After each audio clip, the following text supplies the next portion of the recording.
First tonight, Rio Grande City Police confirmed they have found the remains of Chase Olivares, a teen who was last seen in June.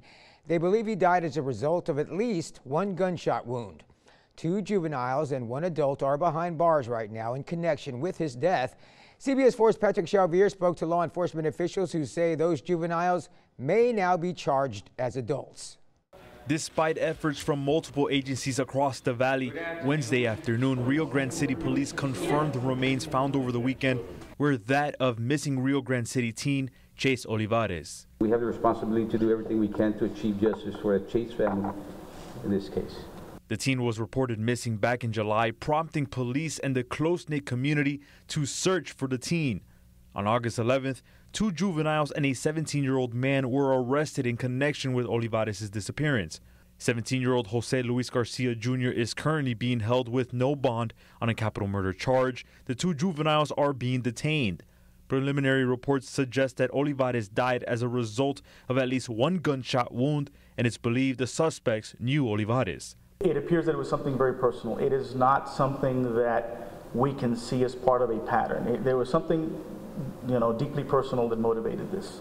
County Attorney Victor Canales says such cases involving juveniles is rare.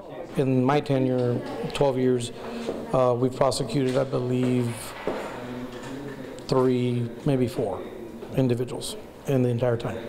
And so it's very uncommon. It's not something that we hope to see or expect to see, quite frankly. Though each case is different, he says the evidence may prove enough to charge the juvenile as adults. He says juveniles must understand that if the crime has been committed and the evidence warrants it, no matter the age, they can and will be charged as adults. There are several prerequisites. We need to have several studies that have to be completed, a psychological, a socioeconomic study of the household to determine the welfare and the status of the child at the time of the incident. And if the judge finds that there's a need that it's proper, that the child's sophistication is that which he knew, should have known what he was engaging in, is that of an adult, then he will be certified at that point. For 229th Judicial District Attorney Omar Escobar, prevention begins at home. Safety in our community begins with us. It begins in the household, with ourselves.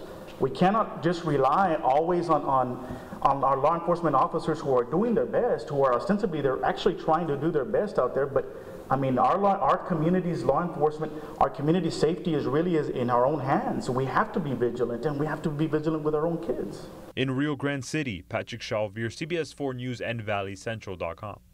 An autopsy has been ordered to determine the exact cause of death for Olivares. It's unknown when the process will be completed, but it could determine whether or not the 2 juveniles will be charged as adults.